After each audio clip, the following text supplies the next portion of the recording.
Putin के helicopter पर Ukraine के ड्रोन हमले की कोशिश फोर्सेस ने नाकाम बना दी। रूसी हुक्काम का दावा। रूसी सदर व्लादिमीर पुतिन के हेलीकॉप्टर को यूक्रेन ने ड्रोन हमलों के जरिए निशाना बनाने की कोशिश की, जिसे रूसी फोर्सेस ने नाकाम बना दिया। बरतानवी मीडिया की रिपोर्ट के मुताबिक गुज़िश्ता हफ्ते जब व्लादिमीर पुतिन रूस के कर्स्क रीजन के दौरे पर जा रहे थे तो यूक्रेन ने उनके हेलीकॉप्टर पर ड्रोन हमले किए। इस हवाले से रूसी फजाई दिफाई डिवीजन के कमांडर यूरी देशकिन ने मीडिया को बताया कि हमलों का मरकज रूसी सदर का हेलीकॉप्टर ही था, मगर हमने बरवक्त कार्रवाई करके सदारती हेलीकॉप्टर की फजा में परवाज की हिफाजत को यकीनी बनाया।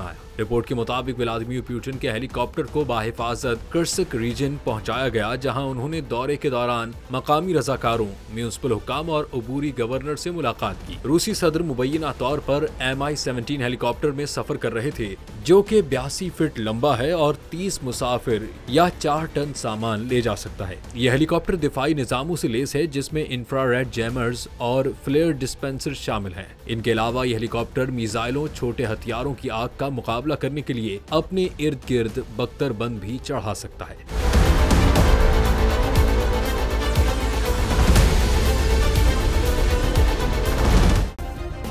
सब्सक्राइब करें और बेल दबाएं ताकि कोई खबर रह न जाए।